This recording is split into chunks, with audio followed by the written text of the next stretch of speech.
Hello friends, आपका YouTube channel पर स्वागत है। आज का टॉपिक है सामाजिक धार्मिक सुधार और राष्ट्रीय जागरण। इसका इसका क्वेश्चन जो है हमने फेसबुक के माध्यम से और व्हाट्सएप के माध्यम से आपके पास भेजा है और उद्देश्य है कि इन प्रश्नों को आप लॉकडाउन की स्थिति में हल करें और हल करने के बाद में इन प्रश्नों को ढूंढें, इसके आंसर को ढूंढें। इसके बाद हम वीडियो पर इसका आंसर और डिस्कशन दोनों जारी करेंगे, इसे भी सुने। अगर वीडियो आपको अच्छा लगता है तो इसे लाइक सब्सक्राइब करें और अपने मित्रों के साथ शेयर भी करें। आज का टॉपिक है कि सामाजिक धार्मिक सुधार और राष्ट्रीय जागरण।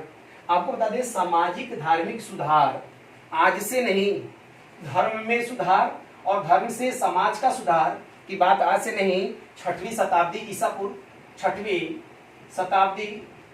शताब्दी ईसा पूर्व में बौद्ध एवं जैन और उनके जैसे 62 नास्तिक संप्रदायों के द्वारा भी कोशिश किया गया।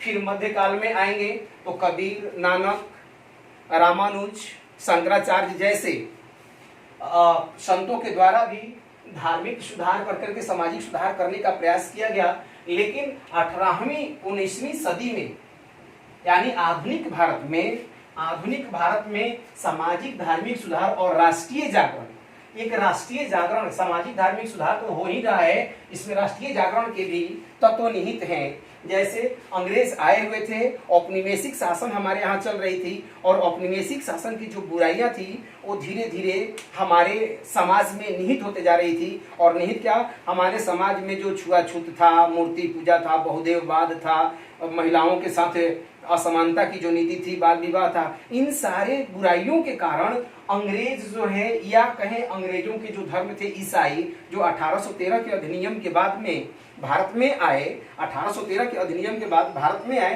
तो उन्होंने भारत में ज्यादा से ज्यादा लोगों को ईसाई धर्म से प्रभावित करने की कोशिश की और इसको प्रभाव में लेने की कोशिश की। और इन्हीं ईसाई धर्म के प्रभाव के कारण हमारे यहाँ 18वीं 19वीं शताब्दी में कुछ मनीषियों जैसे राजा राम मोहन राय, दयानंद सरस्वती, ईश्वर चंद्र विद्यासागर, विवेकानंद, गोपाल कृष्ण गोखले, ठीक है, तो इनके जैसे जो लोग हैं, इन लोगों ने हमारे यहाँ एक राष्ट्रीय जागरण करने की कोशिश की, लोगों को जगाने करने की कोशिश की, जिसे पुनर्जागरण या रेनेसा कहा गया, पुनर्जागरण या रेनेसा कहा गया, ठीक है। और यह अंग्रेजों के बिहाफ में किया गया, ठीक है, इसलिए इसे सामाजिक धार्मिक सुधार और राष्ट्रीय जागरण कहा गया। और आप इस टॉपिक के एक एक प्रश्नों को आप देखेंगे डिस्कशन के साथ, ठीक है।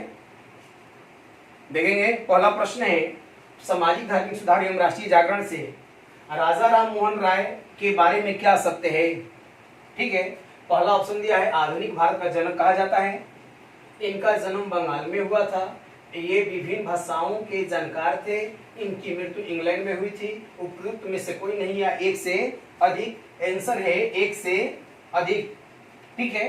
अब देखेंगे राजा राम मोहन राय, तो आधुनिक भारत का जनक, नवजागरण का अग्रदूत, आधुनिक भारत का पिता, नव प्रभात का तारा, तो इस तरीके से कई नामों से जाना जाता है राजा राम मोहन राय को, क्योंकि भारत में पुनर्जागरण की शुरुआत राजा राम मोहन राय के द्वारा, या आधुनिक भारत की शुरुआत राजा राम मोहन राय के द्वारा।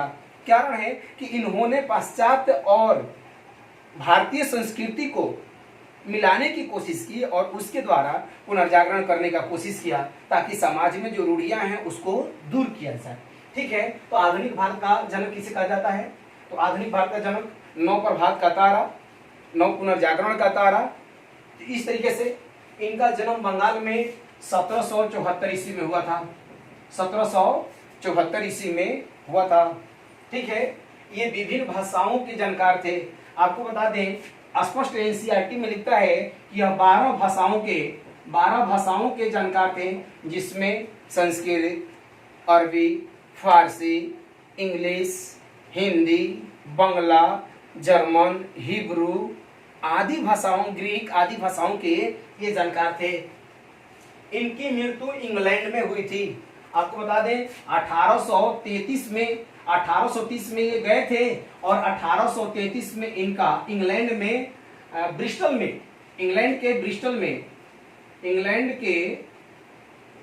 के ब्रिस्टल में इनकी मृत्यु हुई थी।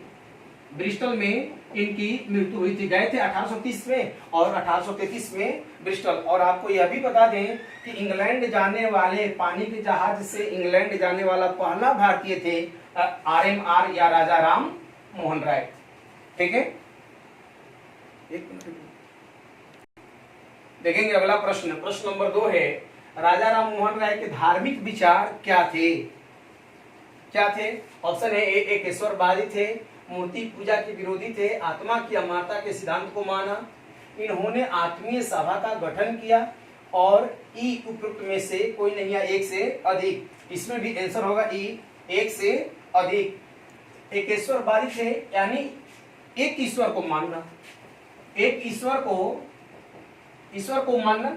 एक ईश्वर को मानने के पीछे इनका लॉजिक था कि ईश्वर एक है और सभी जो है इसी से बने हुए हैं। ठीक है, और एकेश्वरवाद के कारण, अगर एकेश्वरवाद होता तो सारे जो लोग धर्म के नाम पर अलग अलग हुए हैं कि हमारा देवता ये है, ब्राह्मण का देवता ये है, यादव का देवता ये है, राजपूत का देवता ये है, पासवान का देवता, तो जो विभिन्न देवता थे उन देवताओं को समाप्त कर एक ईश्वर को अगर माने तो यहाँ पर राष्ट्रीय एकता जैसे तत्व दिखाई देने लगते। ठीक है, तो यह इनका मानना था कि एकेश्वरवाद को माना जाए, एक ईश्वर, ताकि हम देवताओं के नाम पर, ईश्वर के नाम पर हम अलग अलग फूट न पड़े, हमारे समाज में टूट न हो। ठीक है, दूसरी बात है कि मूर्ति पूजा के विरोधी थे, यह मूर्ति पूजा को नहीं मानते थे। इनका मानना था कि ईश्वर निराकार है, सब जगह है, तो ये मूर्ति पूजा के विरोधी थे। आत्मा की अमरता के सिद्धांत को भी माना। इनका मानना था कि आत्मा अमर है, केवल शरीर मरता है, आत्मा फिर जाकर के किसी न किसी रूप में अपना शरीर धारण करता है। इन्होंने आत्मीय सभा का गठन किया। आत्मीय सभा का गठन 1814 ईस्वी में बंगाल में किया। बंगाल में आत्मीय सभा का गठन किया। कहीं कहीं आप देखेंगे 1815 में भी देता है, लेकिन एनसीईआरटी जो है, एनसीईआरटी 1814 में आत्मीय सभा का गठन, और इस आत्मीय सभा का गठन कर इन्होंने अपने धार्मिक कार्यों का प्रचार प्रसार करने का शुरुआत की। अगला प्रश्न होगा राजा राम मोहन राय से ही है। निम्नलिखित में से किस संस्था का गठन RMR या राजा राम मोहन राय, RMR या राजा राम मोहन राय के द्वारा नहीं किया गया? ठीक है, ऑप्शन ए है ब्रह्म सभा, बी हिंदू कॉलेज, सी वेदांत कॉलेज, और डी है प्रार्थना सभा। आंसर है डी, प्रार्थना सभा। आपको बता दें इस प्रार्थना सभा का गठन 1867 ईस्वी में बंबई में आत्माराम पांडुरंग के द्वारा किया गया। आत्माराम पांडुरंग के द्वारा किया गया। ठीक है, अगला ऑप्शन देखें ए ब्रह्म सभा। 20 अगस्त 1828 ईस्वी को ब्रह्म सभा का गठन राजा राम मोहन राय के द्वारा किया गया, जो आगे चलकर के ब्रह्म समाज के नाम से जाना गया। और इस ब्रह्म सभा का स्थापना का उद्देश्य था कि उनके विचारों को, RMR यानी राजा राम मोहन राय के विचारों को, एकेश्वरवाद के विचारों को, मूर्ति पूजा के विरोध को, भारतीय संस्कृति में महिलाओं के साथ जो असमानताएं थी, उन पर जो प्रताड़नाएं थी, उनको दूर किया जाए। ठीक है, और इन सारी मान्यताओं को, धार्मिक रूढ़िवादिता को दूर करने का प्रयास के लिए ब्रह्म सभा। और आपको बता दें इस ब्रह्म सभा की मीटिंग प्रत्येक शनिवार सायंकाल को लगता था, और उसमें किसी भी गुरु या पैगंबर की जरूरत नहीं थी। अगला है हिंदू कॉलेज। हिंदू कॉलेज का स्थापना 1817 ईस्वी में कलकत्ता में घड़ीसाज डेविड हेयर, घड़ी बनाने वाला था डेविड हेयर के सहयोग से किया गया, RMR के द्वारा। हिंदू कॉलेज का स्थापना 1817 ईस्वी में कलकत्ता में डेविड हेयर के सहयोग से। और इस हिंदू कॉलेज के स्थापना का उद्देश्य था कि भारत में आधुनिक शिक्षा का प्रसार किया जाए। किसका? तो आधुनिक शिक्षा का प्रसार किया जाए, आधुनिक शिक्षा का प्रसार किया जाए। ठीक है, अब देखेंगे वेदांत कॉलेज। 1825 ईस्वी में वेदांत कॉलेज का स्थापना किया जाता है, और इस वेदांत कॉलेज का स्थापना के पीछे राजा राम मोहन राय का उद्देश्य था कि पाश्चात्य ज्ञान विज्ञान और भौतिक विज्ञान, पाश्चात्य ज्ञान विज्ञान एवं भौतिक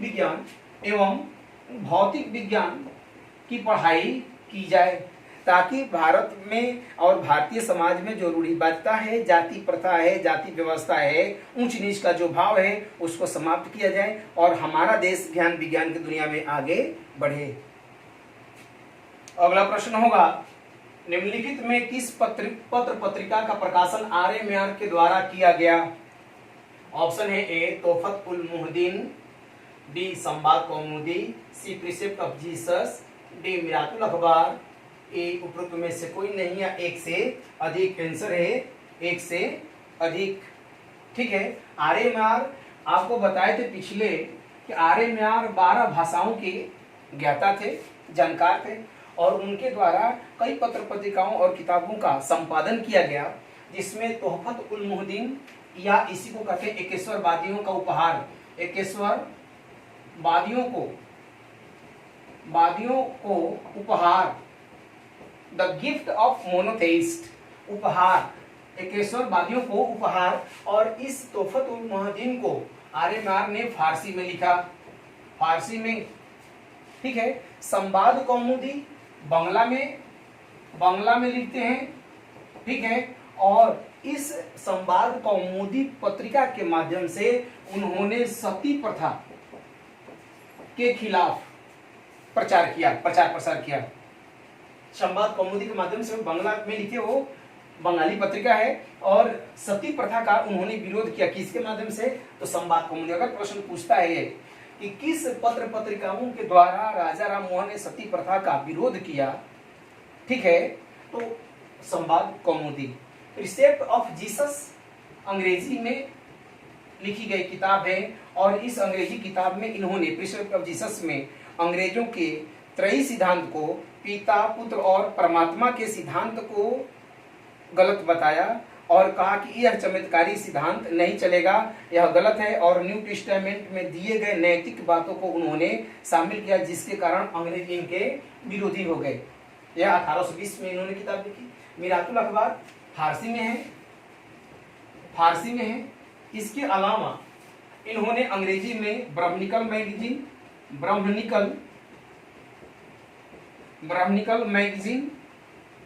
मैगजीन लिखी अंग्रेजी में, ठीक है, और एक किताब लिखी बंगला व्याकरण। तो इस तरीके से बहुभाषी थे और बहु प्रतिभा के धनी थे, जो स्पष्ट रूप से दिखाई पड़ता है।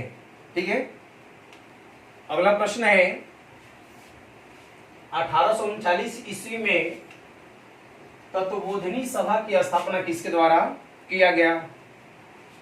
ऑप्शन ए है राजा राम मोहन राय, बी रामचंद्र विद्यावागी, सी द्वारिकानाथ टैगोर और डी देवेंद्रनाथ टैगोर। आंसर है डी देवेंद्रनाथ टैगोर। देवेंद्रनाथ टैगोर के द्वारा 1839 ईस्वी में तत्वबोधिनी सभा की स्थापना किया गया और तत्वबोधिनी सभा का स्थापना के साथ ही तत्वबोधिनी पत्रिका भी निकाला गया। ठीक है, आपको बता दें कि 1800 राजा राम मोहन राय 1830 ईस्वी में, पिछले क्वेश्चन में देखें कि 1830 ईस्वी में इंग्लैंड जाते हैं और इनकी 1833 ईस्वी में मृत्यु हो जाती है। तो 1830 से 33 के बीच तक जब ये इंग्लैंड में गए होते हैं तो ब्रह्म समाज का कार्यभार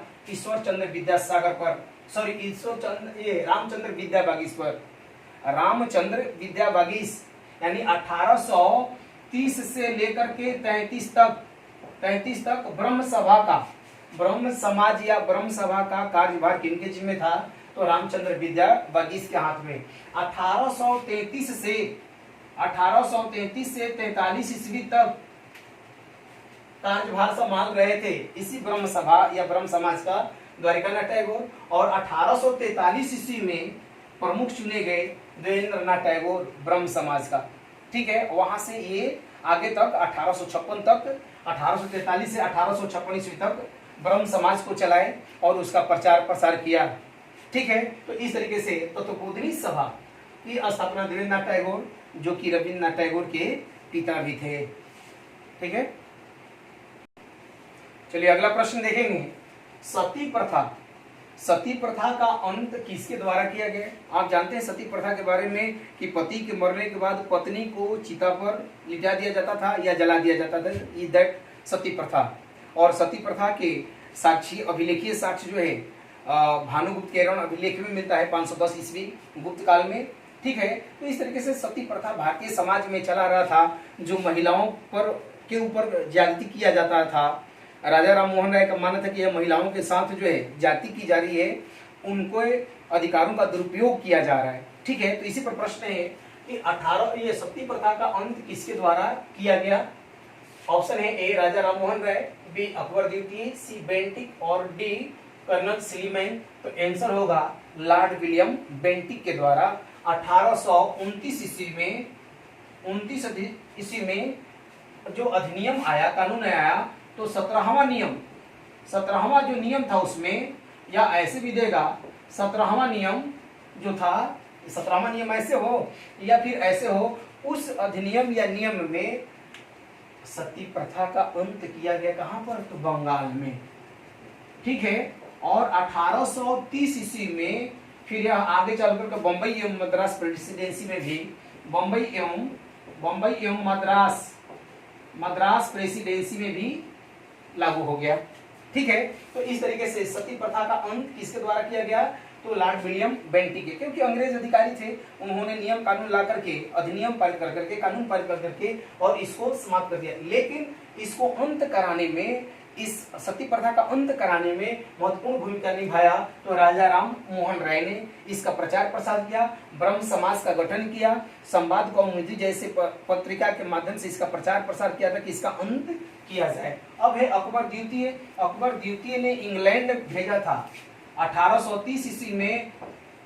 आर्य मार्ग को इंग्लैंड भेजने वाला व्यक्ति था कौन? अकबर द्वितीय। आपको बता दें कर्नल स्लीमैन, जो ये परीक्षा में कई बार पूछा गया है, ये प्रश्न नहीं पूछा जाता है बार बार। कर्नल स्लीमैन ने 1830 ईस्वी में ठगी का दमन किया, बेंटिक के काल में ही ठगी का दमन किया था, ठगी प्रथा का अंत किया था कर्नल स्लीमैन।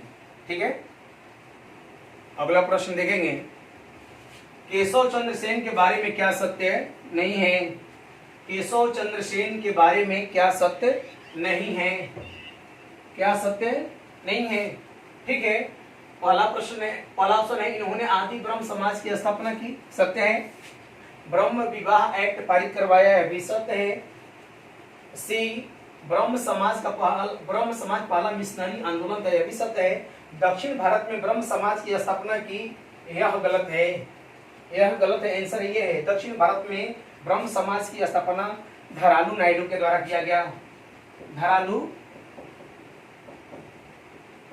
नायडू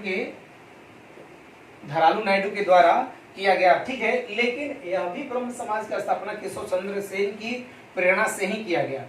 अब देखेंगे कि केशव चंद्र सेन ऐसे उदारवादी धार्मिक नेता थे, ठीक है, ऐसे धार्मिक नेता थे जिन्होंने ब्रह्म समाज जो राजा राम मोहन राय के द्वारा गठित किया गया था या स्थापित किया गया था, उसको पूरे भारत में विस्तारित करने का श्रेय जाता किसको? तो केशव चंद्र सेन को। खास करके उत्तर भारत में इसको प्रचारित प्रसारित करने में, मद्रास में प्रचारित प्रसारित करने में भी महत्वपूर्ण भूमिका निभाया केशव चंद्र सेन। लेकिन यह उनका दृष्टिकोण उदारवादी था, और उदारवादी होने के कारण यह ब्रह्म समाज के जो मीटिंग होती थी उसमें ईसाई, मुस्लिम, चीनी सारे धर्म ग्रंथों का विशद विवरण किया जाने लगा, जिसके कारण इनसे रुष्ट होकर के देवेंद्रनाथ टैगोर ने 1865 ईस्वी में इन्हें ब्रह्म समाज के प्रमुख के पद से हटा दिया। और पद से हटाए जाने के बाद इन्होंने आदि ब्रह्म समाज या भारतीय ब्रह्म समाज का स्थापना 1865 ईस्वी में किया। 1865 ईस्वी में किया। ठीक है, इन्होंने अपना एक अलग से ब्रह्म समाज बनाया, जिसे आदि ब्रह्म समाज या भारतीय ब्रह्म समाज के नाम से जाना गया। अगला ऑप्शन है कि ब्रह्म विवाह एक्ट पारित 1872 ईस्वी में इनके प्रयास से ब्रह्म विवाह एक्ट या सिविल मैरिज एक्ट पारित किया गया, जिसमें लड़कियों की शादी की उम्र 14 और लड़कों के 18 वर्ष रखा गया। लेकिन इन्होंने अपनी 12 वर्षीय पुत्री की शादी कुछ बिहार के राजा से कर दिया, जिसके कारण फिर 1878 ईस्वी में इसी आदि ब्रह्म समाज में फूट पड़ता है और साधारण ब्रह्म समाज 1878 ईस्वी में साधारण ब्रह्म समाज का स्थापना होता है। ठीक है, अब देखेंगे दक्षिणी भारत में ब्रह्म समाज पहला मिशनरी आंदोलन था। जैसे ईसाई मिशनरी जाकर के अलग अलग क्षेत्रों में प्रचार प्रसार करते थे, सेवा करते थे, ठीक उसी तरीके से ब्रह्म समाज इनके नेतृत्व में मिशनरी आंदोलन के रूप में काम कर रहा था। और उसके प्रथम मिशनरी थे कौन? तो केशव चंद्र सेन। फिर से समझे, ब्रह्म समाज से जुड़े हुए थे। ब्रह्म समाज में उदारवादी दृष्टिकोण रखने के कारण देवेंद्रनाथ टैगोर ने इन्हें आचार्य के पद से हटा दिया, जिसके कारण इन्होंने आदि ब्रह्म समाज या ब्रह्म साधारण ये भारतीय ब्रह्म समाज का स्थापना की। फिर उन्होंने 1872 ईस्वी में जो सिविल मैरिज एक्ट लाते हैं और उसके कानून को मानते नहीं हैं, जिसके कारण फिर इनका समाज बढ़ता है। ब्रह्म समाज भी इनका साधारण ब्रह्म समाज इनका आदि ब्रह्म समाज बढ़ता है साधारण ब्रह्म समाज में। और ये तीसरा ऑप्शन है, इन्होंने ब्रह्म समाज का पहला मिशनरी आंदोलन था। तो इस तरीके से इसका आंसर आप देख रहे हैं कि आंसर होगा डी। अगला प्रश्न है, महाराष्ट्र में समाज सुधार आंदोलन का शुरुआत करने का श्रेय किसे जाता है? ठीक है, ऑप्शन ए है आत्माराम पांडुरंग, गोपाल हरि देशमुख, श्री धरालू नायडू, ददोबा पांडुरंग। इसमें आंसर होगा गोपाल हरि देशमुख। आपको बता दें कि महाराष्ट्र में समाज सुधार अंग्रेज जब यहाँ थे तो 3 प्रेसिडेंसियां थी अंग्रेजों की, बंगाल, बॉम्बे और मद्रास। ये 3 प्रेसिडेंसियां, और इन तीनों प्रेसिडेंसियों में ही जागरण या फिर कह दें नव चेतना या फिर सामाजिक धार्मिक सुधार आंदोलन चले। इन मुख्य रूप से यहाँ पर, ठीक है, ये बंगाल, बॉम्बे और मद्रास प्रेसिडेंसी में। ठीक है, अब देखेंगे क्वेश्चन पर आते हैं। महाराष्ट्र में समाज सुधार आंदोलन की शुरुआत करने का श्रेय किसे जाता है? तो गोपाल हरि देशमुख। इन्हें लोकहितवादी के नाम से भी जानते हैं, लोकहितवादी के नाम से भी जानते हैं। और आपको बता दें 1848 ईस्वी में 1848 ईस्वी में इन्होंने प्रभाकर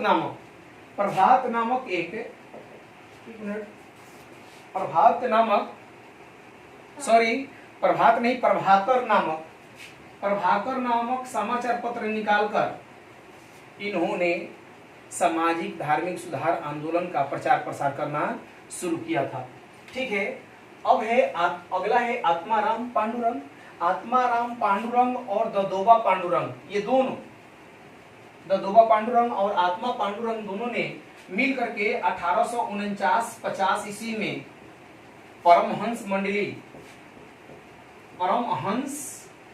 मंडली की स्थापना की, जिसका उद्देश्य था एकेश्वरवाद का प्रचार प्रसार करना। दूसरी बात, विश्व बंधुत्व की बात करता था। एकेश्वरवाद की बात कर रहा है, ईश्वर एक है, और प्लस विश्व बंधुत्व की बात करता है। अब है श्री धरालू नायडू को आप जानते हैं कि इन्होंने वेद समाज का स्थापना किया था। ठीक है, अगला प्रश्न है, देखेंगे इनमें से कौन प्रार्थना समाज से नहीं जुड़ा है? ऑप्शन है ए केशव चंद्र सेन, बी आत्माराम पांडुरंग, सी महादेव गोविंद रानडे और डी ज्योतिबा फूले। आंसर है ज्योतिबा फूले धर्म सुधार आंदोलन से जुड़े थे, लेकिन निम्न जातीय आंदोलन से, विशेष रूप से निम्न जातीय आंदोलन से जुड़े हुए थे। और इन्होंने 1873 ईस्वी में मुंबई में सत्यशोधक समाज की स्थापना की थी। माली जाति के थे, ठीक है, और यह ब्राह्मण धर्म या ब्राह्मणों के विरोध में थे और गुलामगिरी नामक किताब लिखे थे। और आपको बता दें विधवा विवाह का महाराष्ट्र में अग्रणी पंक्ति के नेता थे। कौन? तो ज्योतिबा फूले। ये तो इनका परिचय होगा। अब देखेंगे इनमें से कौन प्रार्थना समाज से नहीं जुड़ा है, तो ये हो गए। अब केशव चंद्र सेन की प्रेरणा से ही 1867 ईस्वी में पांडुरंग ने बंबई में प्रार्थना समाज का स्थापना किया था। बंबई में प्रार्थना समाज केशव चंद्र सेन की प्रेरणा से 1867 ईस्वी में बॉम्बे में आत्माराम पांडुरंग ने प्रार्थना समाज की स्थापना की थी। महादेव गोविंद रानाडे ने इस प्रार्थना समाज को प्रचारित करने में, पब्लिसिटी देने में, यानी पब्लिसिटी यानी प्रचारित प्रसारित करने में महत्वपूर्ण भूमिका अदा किया था। कौन? महादेव गोविंद रानाडे। ठीक है, अगला प्रश्न है, देखेंगे पूना में विडो होम की स्थापना किसके द्वारा किया गया है? आप जानते हैं कि पूना महाराष्ट्र में है और विडो होम विधवा गृह का स्थापना किसके द्वारा किया गया? तो प्रोफेसर डी के कर्वे।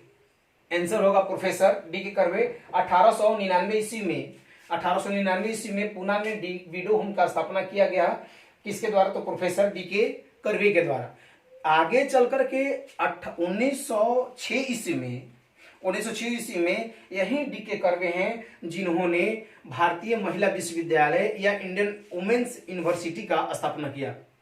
1906 ईस्वी में भारतीय महिला विश्वविद्यालय या इंडियन वुमेन्स यूनिवर्सिटी का भारत में पहली बार स्थापना किसी के द्वारा किया गया? तो प्रोफेसर डी के कर्वे के द्वारा। Option A Mahadev Govind Ranade. महादेव गोविंद रानाडे ने महिलाओं में widow remarriage association, widow remarriage, दोबारा रीमैरिज एसोसिएशन का गठन किया। ठीक है, पंडिता रामाबाई ने आर्य महिला समाज की स्थापना की। तो आप देखें पिछले क्वेश्चन में ज्योतिबा फुले के द्वारा कि इन्होंने सत्यशोधक समाज की स्थापना किया था 1873 ईस्वी में। ठीक, अगला क्वेश्चन है, देखेंगे सामाजिक धार्मिक सुधार आंदोलन से स्वामी दयानंद सरस्वती का मूल नाम क्या था? ठीक है, ऑप्शन है ए बिरजानंद, बी मूल शंकर, सी नरेंद्र नाथ, डी रामकृष्ण परमहंस। आंसर है मूल शंकर। इनके बचपन का नाम या मूल नाम क्या था? मूल शंकर। ठीक है, इनका जन्म आपको बता दें 1824 ईस्वी में और मृत्यु 1883 ईस्वी में गुजरात के मोरबी जिला में हुआ था। गुजरात के मोरबी में हुआ था। आपको बता दें 21 वर्ष की आयु में ये घर से भाग निकले थे और जाकर के गुरु आश्रम में बिरजानंद, मथुरा में बिरजानंद से मिले अपने गुरु। इनके गुरु का नाम, स्वामी दयानंद सरस्वती के गुरु का नाम था बिरजानंद, और बिरजानंद से मिले और फिर वहां से उन्होंने धर्म प्रचार करना शुरू किया। और 1863 ईस्वी में जाकर के आगरा में पाखंड खंडनी पताका अब फहराते हैं। पाखंड खंडनी पताका फहराते हैं कौन? स्वामी दयानंद सरस्वती। अब देखेंगे सी ऑप्शन है नरेंद्र नाथ दत्त। यह नरेंद्र नाथ दत्त जो है स्वामी विवेकानंद का मूल नाम था और स्वामी विवेकानंद के गुरु का नाम था रामकृष्ण परमहंस। ठीक है, रामकृष्ण परमहंस।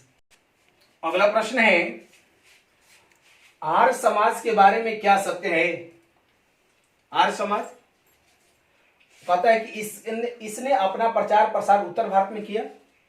ठीक है, इसका स्थापना बंबई में किया गया। इसने वर्ण व्यवस्था का समर्थन किया। इन्होंने वेदों की ओर लौटो का नारा दिया और ई उपरोक्त में से कोई नहीं है, एक से अधिक। यह आंसर है भाई साहब, उपरोक्त में से कोई नहीं है, एक से अधिक। आर्य समाज जैसे कि कह रहा है कि इसने अपना प्रचार प्रसार उत्तर भारत यानी उत्तर प्रदेश एवं पंजाब के क्षेत्रों में, उत्तर प्रदेश एवं पंजाब के क्षेत्रों में किया। ठीक है, अब देखें इसकी स्थापना बंबई में किया गया 1875 ईस्वी में। 1875 ईस्वी में बंबई में किया गया और 1877 ईस्वी में इसका मुख्यालय लाहौर में और 1878 ईस्वी में इसका मुख्यालय दिल्ली बनाया गया। ठीक है, तो इस तरीके से देखेंगे इसकी स्थापना बंबई में होता है, लेकिन इसका मुख्य प्रचार प्रसार अगर देखेंगे, अगर भारत का नक्शा बना करके, तो ऐसे उत्तरी भारत में पंजाब, हरियाणा, पश्चिमी उत्तर प्रदेश के इलाकों में होता है। अब पता है कि इसने वर्ण व्यवस्था का समर्थन किया। वर्ण व्यवस्था आप जानते हैं कि ऋग्वेद के 10वें मंडल के पुरुष सूक्त में वर्ण व्यवस्था की चर्चा है और उस वर्ण व्यवस्था की इन्होंने बात की। वर्ण व्यवस्था में ब्राह्मण, क्षत्रिय, वैश्य एवं शूद्र, और कहा कि कर्म के आधार पर वर्ण व्यवस्था होना चाहिए। अगर कर्म करते हैं तो आप ब्राह्मण हो सकते हैं, कर्म करेंगे तो क्षत्रिय हो सकते हैं, कर्म करेंगे तो वैश्य होंगे, या कर्म करेंगे तो शूद्र होंगे। उनका वर्ण व्यवस्था का आधार यह था। हालांकि इन्होंने जाति व्यवस्था का, छुआछूत का एकदम से भर्त्सना की, इन्होंने उसका विरोध किया। इसके बाद महिला शिक्षा की बात की, बाल विवाह का विरोध किया। तो इस तरीके से केवल इन्होंने वर्ण व्यवस्था का समर्थन किया, और वो भी किसके आधार पर, तो कर्म के आधार पर। इन्होंने वेदों की ओर लौटो, बैक टू वेदास का नारा दिया कि आप अपने समाज, हमारे समाज में 18वीं 19वीं शताब्दी में हमारा जो समाज था एकदम से इस तरीके से जुआ, जाति पाति, छुआछूत, रूढ़िवादिता, बालिकाओं का वध, इस तरीके से रूढ़िवादिता में बंधा हुआ था कि उन्होंने कहा कि आप अपने संस्कृति को देखें और वेदों में जाएं जो अमोघ माना जाता है और आपके धर्म का सर्वोच्च ग्रंथ माना जाता है, उस ऋग्वेद को देखें। तो उन्होंने कहा कि बैक टू वेदास, वेद को देखिए और वहां पर आपके समाज की सारी सच्चाई दिखाई पड़ेगी। ठीक है, तो इस तरीके से ये चारों बातें सत्य हैं। और आगे का क्वेश्चन का डिस्कशन अगले वीडियो में, क्योंकि इसमें जो है थोड़ा समय ज्यादा हो गया है, 25-30 मिनट का ये वीडियो हो चुका है, तो छोटा छोटा वीडियो बना देते हैं और अगला आंसर जो है अगले वीडियो में दे देंगे। ठीक है, थैंक यू।